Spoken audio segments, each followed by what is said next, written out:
Hello and welcome back to another episode of the Elevation Association Experience.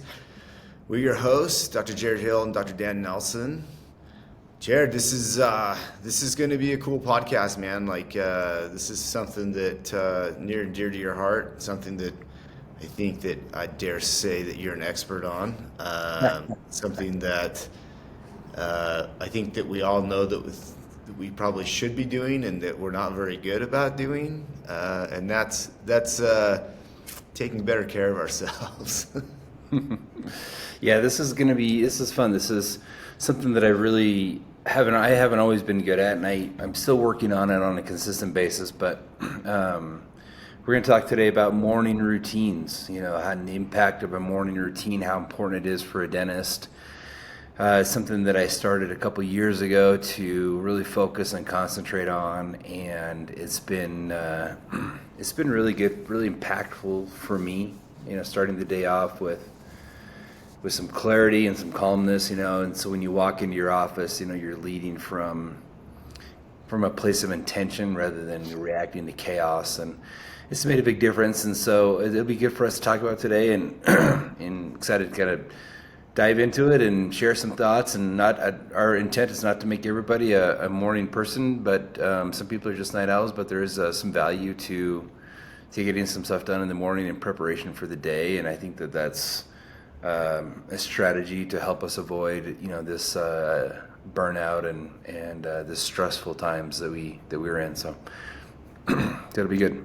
So, so we just did a webinar on this, and I'm curious, why did you pick this topic?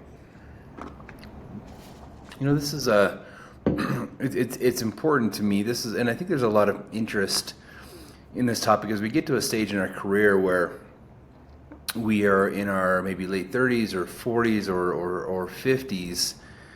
You put so much time and effort into building your practice, and a lot of times what goes by the wayside is your health, your physical health and your mental health. And when those are compromised, that's when you become tired, you become frustrated.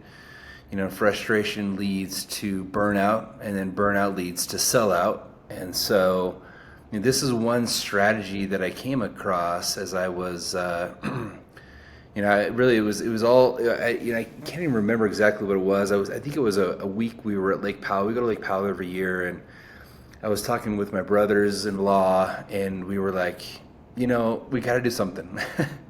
So we started off with a little challenge for each other, and the challenge was just to get in shape. We were going to do a little 3-month challenge. The challenges that everybody, if you don't do them, you at least consider them, right? Okay, this 3-month challenge, we're going to get in shape, and at the end of the day, we're going to see who wins. And the prize was to go to take the other two brother-in-laws to an NFL football game. So which I thought was super fun. So I decided to sit down and be like, okay, so if I'm going to do this, if I'm going to get in shape, what is this going to entail as far as time and effort and so forth? And after going through my schedule, with the work schedule and family schedule, I thought, the only time we really have to do this is in the morning. And so I started to research morning routines, and I started to commit. I got a coach to help me get in shape, and help me with my nutrition plan and my workout plan, my lifting plan, and I started, after a few months, I started to see the value that it was providing me both at work and at home. There were struggles I had to work through, of course, as well, but just starting the morning in a certain way started to set the tone for the practice. So my energy, my focus, my mindset all trickles down to how you interact with the team and the patients. And so when I would start the day off with a good morning routine, which included more than just nutrition, working out, we're talking like a mental routine as well. You're adding some resilience to yourself throughout the day. And I noticed the mid-morning crashes were decreasing, and the midday crashes, and just starting to develop a stronger mindset than what I was before. I had more confidence in myself and who I was, and that trickled down, like I said, to my interaction with the patients and with the staff. And so we've got some thoughts today. So we decided to put together a routine. I started to research, what are the benefits of a good morning routine? What is the research out there? What are people saying?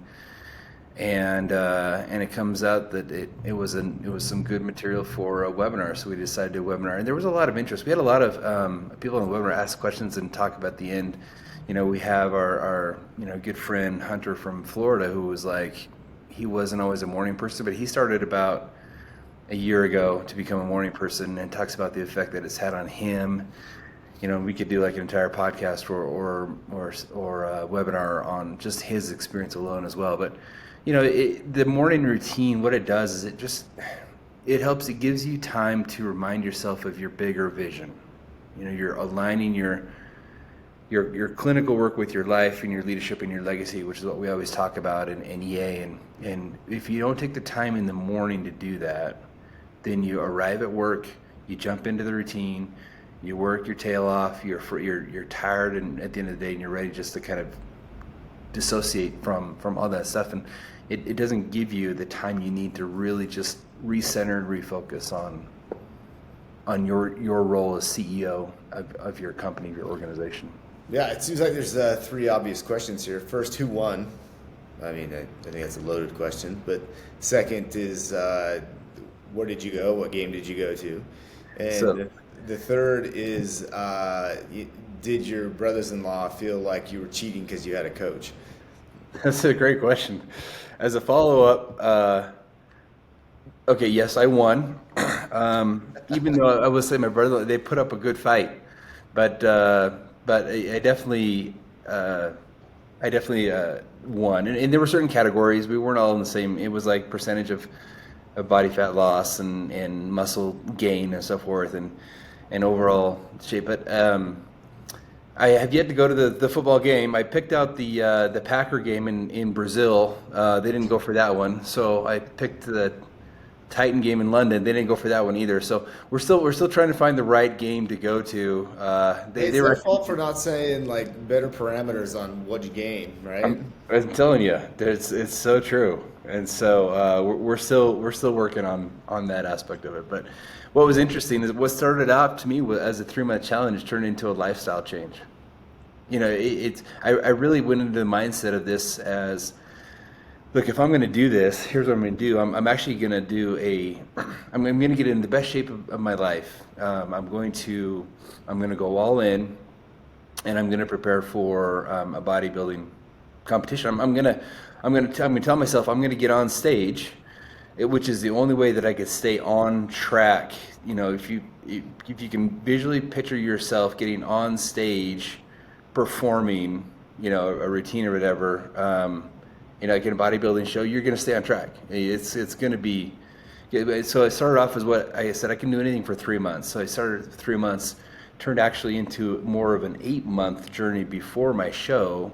But I was feeling just so much better that I continued with it, and I still continue with it this day. I've done, another show since then, and I'll probably do like one a year or every other year or something. I haven't decided yet, but whatever it is, just the feeling of being in shape has been life changing for me. I think for some people that's a crazy rabbit to chase, but it works for you. You know what I mean? I've seen other people do other crazy rabbits. Whether it be ultra marathons or whatever. But that's the impetus for the physicality side of things. But you're talking about more than just getting up and going to the gym. There are when you talk about this morning routine, the things that allow you to perform at a higher level. You're not just talking physically, you're talking mentally, you're talking emotionally, you're talking spiritually. So there's multiple things that really you've kind of harnessed and integrated, into your morning routines. Walk us through what your morning routines typically look like. Yeah. So I want you to think about what your morning routine looks like as well as I'm talking. Do you get up and do you first thing you do is you hit the snooze button? That's a trap a lot of people fall into. And as we were on the webinar, one of our good friends, Dennis, in Montana, was like, I actually love to hit the snooze button. I set my alarm 15 minutes ahead because I love the feeling of setting hitting the snooze button. You're beating the curve. And it's a trap that a lot of people fall into, because in actuality, the sleep you get after hitting the snooze button is terrible sleep. It's not good sleep, and it's interrupting your best sleep of the morning, which is your REM sleep. So your REM sleep, which is in the waking hours of the morning, is your best sleep you could possibly get. And by setting your alarm earlier and hitting snooze, you're actually doing more damage, and you're not doing yourself any favors, I should say, by doing that. So one of the strategies is to set your alarm at the latest possible moment. So if you do hit snooze, you actually miss the opportunity to wake up early and do it. So. Do you get up? Do you eat high sugar foods? Do you spike your blood pressure? What do you grab a donut on your way to work or whatever? Do you get up? Do you check your social media? That's has incredibly negative impacts on your brain. It sets the tone for how you're going to react for the day. It depends on what you read or see on social media. Do you get up with a mentality of complaint? What do you do when you wake up? When you first wake up? I think that's important as well. Because as dentistry, we have this huge load that we take, right? I mean, we never know what we're going to see in the day. We never know what's going to show up in our practice for the day. And so we have obviously a high physical demand. We have this prolonged static posture that we're standing in for the day. We maintain awkward neck and back and shoulder positions for these extended periods. Well, that causes muscle fatigue and stiffness. So there's this high demand of physical, and if that's how we start our day, the first thing you do, the first way you can turn your body or your neck or your back is to see a patient, and now you're standing here giving the patient who can't lean back because they have vertigo and they can't open their mouth all the way, so you're contorting yourself. If you spend the first hour of your day like that, it's terrible for your body. It's physically demanding. We also have these precision fine motor skills that we have throughout the day, right? Whether it's elevating a tooth to make sure we don't break the buccal plate, or whether it's finishing a margin on a crown, or whatever it is, we have these fine motor skills that require your hands and a sustained focus all day. Well, as the day goes on, when if your energy levels drop throughout the day because you've had a bad morning, you aren't physically prepared for the day, well, all those fine motor skills degrade. And so, you're not serving your patients the best you can by the end of the day. Maybe that's when you miss a few things here and there, and things get sloppy, and that's not the type of dentist that you want to be, right? So it's physically demanding, and then you've got this mentally demanding aspect as well. So you're diagnosing, you're treatment planning, you're managing your staff, your team, your patient communication. You got to be on. Dan, you and I talk about this all day. Like you almost are a different personality because you have to be on with your patient because they expect the best out of you. How many times your patient said, "How you feeling today? How you feeling this morning, doctor?" "Great. It's 11 o'clock. It's good. It's it's 2 o'clock, right?" So, this communication you have that demands this sustained cognitive energy throughout the day as well. So the morning routine is incredibly important for dentists to get going. So mine is, I like to use the C.L.I.M.B, C.L.I.M.B, when I talk about my morning routine. So the C stands for clarity. So for me, the mental focus before the chaos is important for me. So I get up early. I get up too early, 3:30, and I'm not saying that to brag because it's too early. It's not it's not awesome. I'm trying to figure out a better way to do this, but for right now, that's what I do. I get up at 3:30. I take some vitamins in the morning. I do a little apple cider vinegar, L-glutamine shot as well for gut health and for joint health. I take some probiotics. I take some fish oil. I take a multivitamin, and some vitamin D. And I'll do that in the morning. I'll mix a pre-workout. I'll usually have just a little bit of carbs, like maybe some apple or whatever seasonal fruit I have, some watermelon or something. I'll have maybe just a little bit of that to give me a little bit of energy to go work out. And then I go to my workout.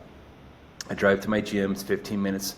And as I'm doing this, I'm listening to either one or two things, either like a podcast. Sometimes I'm listening to like a Follow Him podcast, more of a, for me, it's a spiritual podcast, something that gets my mind a little calm, but has this positive affirmation, my relationship with my God and higher power for me. And so I'm listening to that, and then I get to the gym and I grab my mat. And I sit down and I kneel down on my mat, and then I turn, and then oftentimes I'll turn it to a more of a sound bath music, or a classical music station, whatever it is, my headphones, and I will kind of go through my mental routine of gratitude. I review the past day, and this is me. I'm in my gym gear, but I'm the only one at the gym that early in the morning, and so I'm able to sit down and focus without being distracted on that sort of thing. So I'm setting myself up with my clarity of mind, right? So I go through that process, and then I'll switch to my legacy process. So C.L.I.M.B. So C is for clarity, L is for legacy, which for me means aligning my purpose and my relationship. So I have a 10-year vision that I run through my mind. In 10 years, this is where I see myself. This is where I want to be. This is who I want to be with. These are the relationships, and I review that in my mind. And I'm usually listening to now more of a motivational type music. This is more like Air Supply. Yeah, exactly. Yeah, right. Right. Probably Yeah. probably some John Cicada in there. I get it. You get it, right? There's a great. If you're into this sort of weird stuff, there's a motivational, what is it called? Motivational University or something. By Jack Handy. Is that what it is? No, Yeah, no. I'm totally joking. That's there's the motive. There was quotes by Jack Handy on Saturday Night Live. They were Yeah. They were. Yeah. No, this is, I think it's called, there's like fearless motivation. There's anyway, you go on your Apple or Spotify or whatever it is, and you can find these motivations. But one of them I like to listen to is, what is your why? So it's like finding your purpose. So it just reminds me, why in the world do I get up so early in the morning? This is why. Okay, I'm doing this so I can accomplish this, and I'm centering myself and focusing on my day, right? That's interesting you bring that up, Jared. I was just reading something this last week about. I'm preparing to present, do a presentation next month, and some of the research that I came across kind of had forgotten about, and that's the importance of purpose, and have a purpose in your life, and not just in your personal life, but your professional life as well. That one of the number one reasons for burnout in any profession, doesn't matter what profession it is lack of purpose.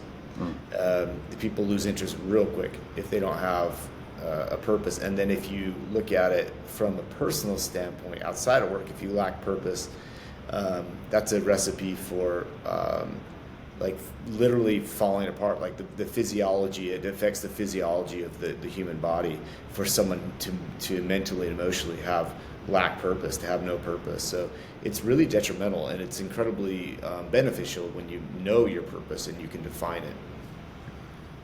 Yeah, and it's important not only be able to define it, but to remember it. Remember every day why you're doing it. And I think that's what's important for me too. I think you hit it on the head, Dan. Is when you lack purpose, like that's when you go downhill fast, both mentally and physically. Like you're like, why am I doing this, right? Why do you wake up every morning? What drives you? If you've got if you want to live this life of success that you've talked about or thought about, right? Like this happiness and fulfillment, you have to find your purpose. You have to find it, and you have to be reminded of what that is. Because if you don't know what drives you, if you don't know what inspires you, then there's no reason really to improve. So That's important. And that's why I do that every day, because it is really easy to forget your purpose. It's really easy to forget your why. We get land blasted with so many things, and like Dennis, let's see, Matt Mulcock talks a lot about the shiny objects, right? From Matt Mulcock from Dennis Advisors. Like, Dennis gets so distracted with the shiny objects that we often forget why we're doing this. What is our purpose? So that's my routine as I'm getting ready for the day, and then and then there's the I, which is intention, which I'm going to come back to because I do it a little bit out of order. Then I go straight to my M, which is my movement, and then that's of course my workout. So I work out, the stretching, breathing, weights. That's what I do. Whatever your workout is, just get your body moving, activate your body energy. That's important as well. There is an energy performance link in life and in dentistry. This is kind of cool. This is from Andrew Huberman. I don't know if you listen to the Huberman podcast, but he's a PhD. He teaches at Stanford, and he said, he said this. He said, there's clearly something valuable to doing challenging physical exercise. He said ideally in the morning, and this is why. Because when you do that challenging physical exercise, it calibrates your autonomic nervous system. So the subsequent stresses of your life, aka the patients, the staff, whatever it is we have going on that day, and heavens knows that we feel stressed every single day, right? So the subsequent stressors of your life you encounter have less of a triggering impact. It's not purely purely psychological. Yes, it's good for your psychology and your psyche to do this, but the simplest interpretation of the data is that it recalibrates your autonomic set point, meaning it sets your stress threshold to different than what it'd be if you didn't do it. So it makes you more resilient. It makes you more resilient throughout the day. Exactly. And so you don't fly off the handle or lose it at 9 o'clock in the morning, right? That's a real thing. How many? We have an assistant she's worked for us now for 15 years, and she worked for somebody else she worked for the dentist who would fly off the handle and throw instruments and lose it, right? Because he didn't have that resilience, right? He didn't have that way to calibrate his autonomic set point, right? His stress threshold was super low, and I think we can get caught up in that a lot. So this was good. This was really kind of affirming to me that yes, the morning routines are important. So anyway, so your M is for your movement, and then you go back to your I. And your I stands for intention. So after I get my workout in, I go home. I have a good breakfast that I planned out. I have some eggs and bacon, and then I have some more fruit, and then you go to work. But before you jump into patient care, your intention is deciding how you're going to lead today. So, and we've talked about this a lot, Dan. If you want to talk about the importance of like the morning meeting that we have, and then also just reviewing the schedule, anticipating the challenges. What do we do at Wood River Dental? Yeah, I mean, I think that it's one of those things that's so easily it's overlooked, and then I think it's also not done well when it is done sometimes. So people they'll try it for 3 weeks and then just stop doing it. Mm-hmm. And I think the morning, the short-term morning huddle is much more valuable than it seems on face value. So we follow the prescription that Dental Intel has laid out for the morning huddle because they have one built into their program. But it's a good program, it's a good prescription. So we sit down and we get try to have a representative from the front desk. We have a couple hygienists that come up to represent the hygiene team because we a lot of times we run staggered rows. So our first patients are usually here in hygiene before we've had our morning huddle, but we want to make sure that someone from hygiene is there to be able to, discuss what's going on their side, and then be able to be messengers for the information on the other side. And then we have all our assistants up. So all the docs, all the assistants, our business manager and partner, Ryan, is with us. And then we just go through really simply, the metrics from the prior day. How did we do the day before? And then we review that information. We hit the high water marks and maybe some of the low water marks, and discuss what do small celebrations of the victories of the prior day, and maybe look at things we need to improve on. And then we review the current day, and we go through the data points there, the KPIs that are, again, high water marks and things that are pertinent to the day. That's probably a whole podcast in and of itself, is the morning huddle, right? And what you review in that morning huddle. So we go through that, and then we go through the schedule and discuss, especially in our office, where we're a very busy office and we run a lot of rows between hygiene and the dock side. We have at least 8 rows. So it's a lot where we need to go through, and this gives the team an opportunity to coordinate and work in a concerted effort throughout the day. So, we've got single moms that work for us. We've got young couples. We've got just life that happens, and so for them to be able to coordinate and concert their efforts moving forward allows a much smoother day to occur than just letting it happen. Right, so planning out the day before it happens. That's one of my favorite stories, is about Mario Andretti, who's a famous race car driver.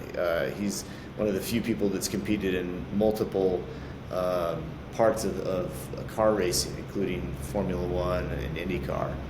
And he was interviewed a long time ago, and I'll just give the basics of the story, but he was asked how did he train his reflexes to be so fast as to react when a car crash happens in front of him, that he doesn't run into another car. And he said, well, nobody's reflexes are that fast. He says, that's impossible. He says, to avoid every crash is impossible. He says, but what I do is before each race, I close my eyes and I run through every scenario that I can in my head, and what I will do to react beforehand, so that when it happens, and it will happen, he says, I don't have to think about it, I just react. And he says, and so I do rely solely on my reflexes, not having to, think through, well, what should I do here? Which I think is brilliant, because if you think about what the body can do at the speed of a car crash and be able to just react and not think, it's because it's already, the thought process is already done. Now you're just going through the motions of what you've already decided you're going to do. And I think that's a really powerful concept to embrace, is that as you prepare, as you think through the scenarios that are coming at you throughout the day, what are we going to do when this happens? Now there's not, we better figure this out right now, and everyone freaks out and the stress spikes and everybody, is now running on a high intensity. Instead, it's like, no, we're going to go ahead and follow through with the plan. We're going to execute the plan that we discussed about this morning. So much smoother day in general, and much lower stress as well. Generally, the camaraderie is higher from that. And if you get used to doing that in a daily pattern, that just skyrockets, and everyone becomes really, they come to rely on that morning huddle. So I think that, that this idea of preparation and getting things done mentally prior to starting anything physically is really important. Yeah, I love that he's pre-deciding responses, so you're not having to do it in the moment. I think it's really powerful. That, for example, let's just talk about yesterday's schedule for us. You're anticipating challenges. So we look at yesterday's schedule, where Dan had a sedation patient in the afternoon, and he was going to be tied up with an assistant and not going to be able to get out. We noticed that I had 2 columns. I had fillings in both of those columns, and then we had 4 hygiene. So we sat on the hygienist and said, look, we're probably honestly both going to be tied up. So let's anticipate the best time for us to come in, for me to come in and do the exam because Dan can't leave this procedure at this point in time. So you've only got me during these next 2 hours with these 8 patients that we have. What is the best time for me to come in and do these? And that way the assistants then can coordinate with the hygienist and say, okay, look, we'll probably give an anesthetic here. Now would be a good time. Let's make sure we get the x-rays taken before. So there's all this pre-planning going ahead of time. I can't imagine winging it on a daily basis now, because we do this every day. So winging this on a daily basis. Now, think if you don't have those conversations, the hygienists don't know what that entails. They don't know. They can't. They don't look at the schedule and say, okay, he's going to be tied up in these fillings. Dan's tied up in this. So they're calling for exams. Why isn't Dr. Nelson coming? Can he just get out? But we're setting the tone beforehand, setting the expectations, which totally then will curb resentment. Right now the resentment doesn't build, these emotions don't build, especially by the end of the day when everybody's tired, because you know what? We've anticipated the challenge and we've pre-decided the responses. So for us at Wood River, intention is a huge part of the morning routine that I think is a must-have. And I wasn't always that way. I was a guy who skipped morning meetings because I hated them, because like you said, Dan, I didn't do them right. I didn't know. I couldn't see the value in them for a long time until I actually had a system where we came in and we actually figured out how to do them correctly and use them correctly. So, well, you know what's the other funny side of all this, Jared, is who was it, the Mike Tyson quote that says everybody has a plan till they get punched in the face? Yeah, right. Yeah. You know, and the reality is that you plan to get punched in the face. You know what I mean? Like, that's the thing, is that our team has become far more resilient because we know, yeah, here's the plan, and right away we're going to get punched in the face. Something's going to go sideways throughout on the schedule. Someone's going to cancel. There's going to be 4 emergencies that come in that we weren't anticipating. But just the sheer fact that they're mentally posed, you know, to take the punch, right? Like, that's the difference, is rather than just guard down, just walking through life and all of a sudden, bam, you're hit, right? Now you're like, yeah, I get it. Like, I've got a plan. I'm going to get punched, and the plan's going to probably change. But the mentality is there, and the mind is now trained to deal with that stuff. So it's so much better, so much better. Yeah, exactly. And that's what happened in the afternoon yesterday. We got punched in the face. The new patient had a tooth root that I had to take out. Couldn't, hard time getting numb. And so we actually had to scramble and move people around. But it wasn't a total surprise because we already knew we were going to be slammed during that time, right? So yeah, you're right. You still get punched in the face. Something happens. Plans, but if you've already talked about it and had contingency plans, it's so much better. So that's intention, right? So intention is deciding how you're going to lead in that day, what you're going to do. The last one is B. So M was for motion, of course. B in C.L.I.M.B is for belief. And so in the morning, what are you doing to strengthen your own personal mindset and resilience? Meaning, what kind of affirmations or what kind of reading or what kind of listening are you doing as well? And then also your journaling or your meditation. What are you doing? So, for me, my affirmations or my reading or my listening is usually a podcast. Like I said, I listen to kind of the Follow Him podcast. But then after I finish working out, I usually do a little bit of cardio, and I'll throw on another podcast. Sometimes I listen to this podcast here, Elevation Association, just to be like, oh man, how bad is it, when we're on there? No, and I'm actually always honestly surprised at how good this podcast turns out. But sometimes I'll listen to like the Daily Stoic. Sometimes I listen to the Huberman podcast. Sometimes it's the Dentist Advisors Money podcast. Sometimes it's some other dental influencer podcast. So whatever it is, I have this positive affirmation that I listen to as I'm prepping for the day as well. And sometimes I only get 10 or 15 minutes into it, but it's fine because it kind of sets my mentality for the day. So that's my morning routine. As EA, we're all about summiting together. Not on our own. So. Just as a quick review, the C.L.I.M.B one, clarity, right? C stands for clarity, your mental focus before your chaos. Your legacy, right? What are you aligning your purpose?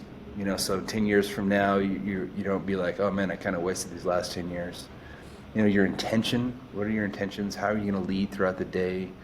Emotion, get that, so you got to reset that autonomic nervous system. Like you have to be able to loosen up your body and get ready for the day. And then B is for belief. So strengthening your mindset and resilience. So I think those are powerful morning routines, and whatever works for you. Just even if it's just one of those things, even if you just get up and do a little journaling or meditation before the day, I think that's very powerful. Or even if you get up and just work out, again, very powerful. Yeah. So Dr. Benjamin Hardy, who is the co-author of The Gap and the Gain, they have a chapter devoted to this concept and something that I've really loved, and it's a two-parter because they basically say that your day starts the prior evening, right? And they're like, put your phone away, first of all. Like they mentioned it a few times between Dan Sullivan and him and Benjamin Hardy. They both mentioned, like, put your phone away. They're like, but in the evening they talk about journaling. You brought that up, and how you journal. You basically, it's a roses and thorns kind of concept that I think some families have. I know Lindsay, my wife, instituted that in our family when my kids were smaller. Was around the table at dinner time. You came up with your roses and thorns, and so the idea is that you journal. What were your roses and thorns that day? What went good? What was 3 things that went well. And then you journal, what are the 3 things that are going to go well tomorrow, right? And then in the morning, you review that and plan your day accordingly based on those things, right? And so what's cool about that is that they talk about the psychology of sleeping on those things. And, you manifest certain things. You were talking about that, Jared, about thinking about your 10-year goal and manifesting those types of things. And it's a cool thing that happens, that you can literally manifest things into reality through focusing on that. I've got I guess a little sneak peek if anyone's at the conference that I'm speaking at, but there's this concept in racing motorcycles that you will hit what you look at. You will hit what you focus on. That can be good or bad. So if they tell you don't stare, there's 2 things you don't stare at. Don't stare at your front tire, because that's easy to do. You get little road days and you stare at your front tire. But also don't stare at the obstacle that you're trying to avoid. Yeah. Right? So, but do stare at the rut you're trying to stay in. And so, because you will hit what you focus on, which in motorcycles can be good or bad. You have to train your body, but it's the same way in life. If you focus on the negative things in your life, if you focus on that rock, you're going to hit that rock and you're going to go over the handlebars. You're going to go TB. The proverbial rock in life, you're going to hit that and you're going to, wipe out in life. If you focus on the rut that you want to hit, and rut's usually associated with a bad thing. In motorcycles, it's a good thing. If you focus on that line, I'll just say that line that you want to hit, you're going to hit it, and it's going to be a good thing, and you're going to maintain your momentum. You're going to be able to cruise through that turn, and focus on the next obstacle, whether it's a jump or whatever it is. You're going to hit what you focus on, and that's what's cool about this whole concept of really, as we're talking about, your patterns you've established through this climb, that really gives you those things to focus on. And I love that idea. And I love reading through on our school, SKOOL, our school platform for Elevation Association. I love reading because we have Ryan built in that climb, that weekly climb, that our members can share, what their weekly climb is. And it's been super fun to see what our members are doing every week, what matters to them, and what's pertinent there. And it's given me ideas like, oh, I should go. A lot of times they'll post a podcast. I'm like, oh, sweet, I'll go listen to that podcast. Or they're like, oh, they'll post their workout. I'm like, oh, that sounds pretty sweet. I'm going to do that one. So it's cool to be inspired by others too. The community helps, man. It's like one of the things we've talked about, what we're touching about over and over again, is that part of this routine incorporates um, interactions with other people, which is I think important for us to be healthy as well. Yeah, I love that concept. It's when Dr. Buck Drew, when he first took me mountain biking up here, taught me that same thing. When he's like, look, when you're mountain biking, you don't look at your tire ahead of you, and you don't look at the bridge and think I'm going to fall off if I'm not to the right or the left, right? You look to the opposite side of it. You look at the direction you want to go. And because I was nervous at first as a novice mountain biker, you're like, oh man, I know I'm gonna fall off that bridge. I'm gonna be that guy, and I'm clipped into my bike, whatever. But and you will. If you think that and you think I'm gonna fall off, that's what you do. You fall off. It's amazing, like you said, how that happens. But I think one of the struggles that dentists do with this is like I just don't have time. Right? I don't have time to do this. I've got kids, I'm coaching, I'm doing whatever, like I need my sleep. Well, I'm going to tell you this, it's not about adding time, right? It's about multiplying your energy. It doesn't have, you don't have to get up at 3:30 in the morning. You don't have to put in a 2-hour workout. I do that because I'm training for a show, right? Whatever it is, even 15 minutes of an intentional practice of some sort can shift your day. So whatever it is, just take this. Journaling can be 5 minutes, literally. That your clarity, you can remind yourself of your purpose. Just take that small amount of time, and it'll actually multiply your energy throughout the day. So find out what works for you. Where are you struggling? Reach out to us, like Dan said. Reach out to us. Let us. I'm happy to talk about this all day long. I will go through my workouts with you or my nutrition plan, whatever it is, if you want to. And we can discuss this further. We do have a couple upcoming events where we talk about some of this stuff as well, where we collaborate. We have, I think we may have a couple spots left in our master class in September. I'm not sure, but go on our website and check that out. But in February we have our Life Summit, where you come with your significant other. You take a week away from your practice. We're going to Dominica. We're going to have some really cool presentations and talk about this topic specifically. A lot more. We also have our Alaska Summit next July, so a year from now, that'll be just dentists, and we'll be spending a week up in Alaska fishing and collaborating and talking about the importance of our community as well, and some of the issues in dentistry. So go on our website, check us out, look us up, see if there's any way you want to be involved. We'd love to have you be a part of our tribe, and we can continue these conversations. Thanks, Dan. Yeah, absolutely. This is great. One last thought, as I'm staring behind your head there, Jared, is as we talk about legacy, and we're talking about an opportunity to maybe enhance our legacy or do something like find a humanitarian aid trip to go on, and ideally come with us. Let's come to Africa. Like we go every year, so we're approaching another trip. So go to dentallegacyfoundation.org and apply for, we're interested in not just dentists, but hygienists, physicians, nurses. So we work out of a hospital there, so a lot of opportunities. And no, you do not have to be a medical professional to come. So please inquire there. Let us know if you have any questions. But yeah, Jared, this is cool. This is awesome. It's been really fun, as a friend to watch you.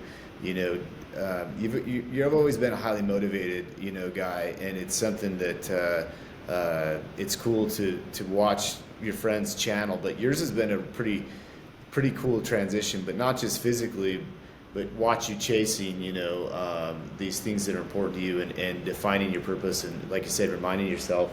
It's inspiring for me. So very cool. Appreciate you sharing this stuff, because I know it's a lot to share, but so valuable and so rad. So appreciate it all, and we'll look forward to the next time we meet. Until then, you guys have a great day, and we'll see you next time. Awesome. Thanks, guys. See you later.